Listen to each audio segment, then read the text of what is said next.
Bharatiya Janata party को हवा में समझने से, भारतीय जनता पार्टी को कमज़ोर समझने से अपने पैर पर कुल्हाड़ी मारेंगे अखिलेश जी। बसपा सपा गठबंधन में चुनाव लड़े तब वो 95,000 से जीते। अगर बसपा का वोट खाली निकाल दीजिए तो मैनपुरी में क्या हाल है सपा का। नमस्कार, प्रणाम। इन खबर भोजपुरी में रउरा सबके स्वागत बा। उत्तर प्रदेश में 3 जगह चुनाव होता है। मैनपुरी लोकसभा सीट पे चुनाव होता, खतौली विधानसभा सीट और रामपुर विधानसभा सीट पे चुनाव होता है। लेकिन सबसे जो चर्चा में सीट बिया उ बिया मैनपुरी। कहे से कि समाजवादी पार्टी के संस्थापक मुलायम सिंह यादव एजुगे से सांसद रहे है। अभी 10 अक्टूबर के उनकर निधन हो गई है, सीट खाली हो गई है, तो चुनाव आयोग यहाँ पे उपचुनाव करावता है। समाजवादी पार्टी मुलायम सिंह यादव के बड़ बहू अखिलेश यादव की पत्नी डिम्पल यादव के चुनाव मैदान में उतरले बिया। उन्हें से बीजेपी जौन बाटे तन मुलायम सिंह यादव के कभी शिष्य रहले रघुराज सिंह साग के उनकरा के चुनाव मैदान में उतार दिले बिया। रघुराज सिंह साग के जौन बाटे तन इटावा से 2 बेर सांसद रहल बड़े, 1 बेर विधायक रहल बड़े और नेताजी के नज़दीक रहल बड़े, नेताजी के अपना गुरु माने ले और शिवपाल यादव के भी नज़दीक रहल बड़े। लड़ाई हो गई बा काफ़ी दिलचस्प। अखिलेश यादव जब चारों तरफ से घिरे लगले हा तो जमुना चाचा से उनका 36 के आंकड़ा रहा, वो शिवपाल चाचा के घरे पहुंच गए आ रिश्तेदार नातेदार आ दोसर चाचा अभय राम यादव बीच बिचाव करके समझौता करौले। समझौता कैला के बाद दोनों जना के कॉन्फिडेंस लेवल बढ़ गई बाटे आ रिकॉर्ड मत से जितावे खातिर अखिलेश यादव आ शिवपाल यादव जगह जगह पे सभा या कार्यक्रम करता लो, कार्यकर्ता के सम्मेलन करता लो। निश्चित रूप से जन चाचा भतीजा साथ आयल बालो एक सकारात्मक असर देखे के मिलता। लेकिन यही बीचे समाजवादी पार्टी के सहयोगी रहले कोनो जमाने में का अभी जो यूपी के चुनाव भइल रहे विधानसभा में उनमें ओपी राजभर बहुत आगे रहले। तो वो कहता रहे कि अखिलेश यादव की बात बुझाते नहीं थे कि उपचुनाव होला तो सत्ताधारी दल के होला। आजमगढ़ रामपुर के लोकसभा चुनाव में या गोकर्णनाथ के चुनाव में ये बात साबित हो चुकल बाटे। एजुगा मैनपुरी में जौन उपचुनाव होताटे वो उपचुनाव के परिणाम का अंदाजा ये बात से लगा लिहल जाओ कि जब आम चुनाव भई रहे 2019 में तो समाजवादी पार्टी या बीएसपी जौन दोनों एक दूसरे के फूटी आंखों ना देखल चाहत रहे, वो दोनों एक साथ आ गई रहे। तब जाकर के वो घड़ी मुलायम सिंह यादव 95,000 वोट से जीतल है। तो बसपा के वोटे में से निकाल दिहल जाओ तो का बाची सपा के पास ये कहता रहे ओपी राजभर। तनी सुनी सब है ओपी राजभर के। देखिए, प्रदेश में जो उपचुनाव होते हैं वो सत्ता पक्ष का होता है। अगर आप देखिए आजमगढ़, आप देखिए आगरा, रामपुर, आप देखिए गोला, अपने यूपी में जो चुनाव हुए वो सत्ता पक्ष के खाते में गया है। और बड़ी चर्चा मैनपुरी लोगों के दिमाग में है।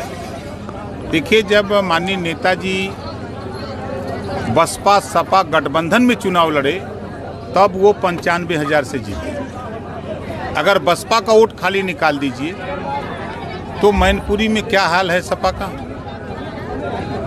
तो हम जो पिछला रिकॉर्ड है उसी के आधार पे लड़ाई नहीं है, खाली चिल्ला रहे हैं। सुन लिया नहीं साहब, ओपी राजभर अखिलेश यादव के अपना हिसाब से नसीहत देता रहे, डेरावतो बाड़े किसे जो है बहुत संभल के बीजेपी कमजोर नहीं खे, बीजेपी सत्ता पक्ष उपचुनाव सत्ता पक्ष के हक में जाला। दोसर सहयोगी दल रहे महान दल केशव देव मौर्य, वो विधानसभा चुनाव में संगे रहे, बाद में छिटक के अलगा हो गए कि जौन भाव मिले के चाहे तो अखिलेश यादव नहीं खन देती। यही कारण बनल इनकरो खाती ओपी राजभर खाती। वो का कहता रहे केशव देव मौर्य, तनी वो सुन लिहल जाओ। सर, अखिलेश और शिवपाल एक बार फिर से एक हुए हैं।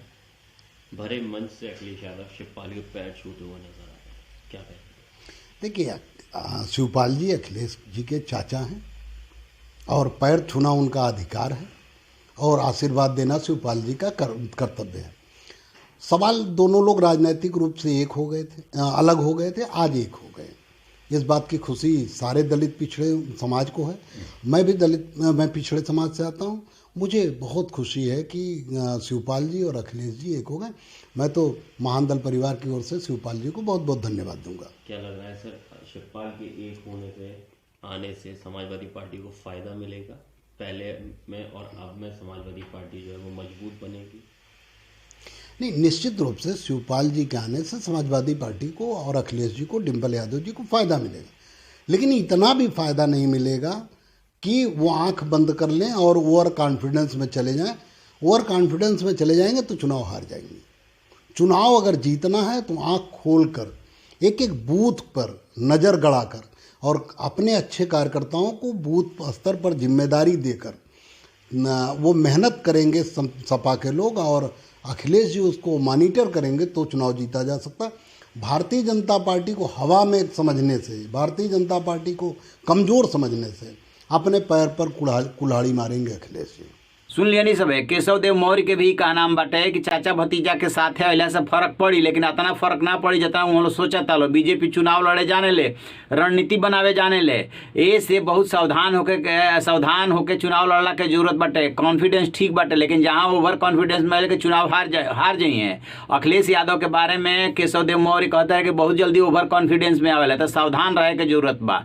यानी कि कुल मिला जुला करके मैनपुरी के जो चुनाव बा बहुत ही दिलचस्प, बहुत ही कड़ा मुकाबला हो जगह बा, कुछ हो सकेला। चूँकि समाजवादी पार्टी के गढ़ मानल जाला, ऐसे ओकरा भेदे खातिर बीजेपी कोनो हद तक जा सके, चाहे साम दाम दंड भेद रणनीति सब बनाए। वैसे तो चुनाव में सब केहू बनावेला। समाजवादी पार्टी के साथ दिक्कत ई बा कि जो 5 गो ये लोकसभा क्षेत्र में विधानसभा क्षेत्र बा, 5 गो में से 3 गो में समाजवादी पार्टी बिया, 2 गो में बीजेपी बिया। तो 3 गो में से जसवंत नगर से शिवपाल चाचा बड़ा विधायक आ करहल से अखिलेश यादव, यही दोनों विधानसभा सीट पे दारोमदार पूरा बाटे। लड़ाई उजगो तीनों विधानसभा सीट पे बा, लेकिन मेन जौन बाटे तो समाजवादी पार्टी यदि जीततिया तो यह दोनों सीट के बदौलत मार्जिन बढ़ा सकेले। अभी तो चुनाव हो, हार जीत लागल रहेला, केकर पासा कहाँ फिट बैठी देखे वाली बात हुई। तो ओ पे हमार नज़र रही और सब ऐसे ही देखत रही इन खबर भोजपुरी। इन खबर चैनल को सब्सक्राइब करें।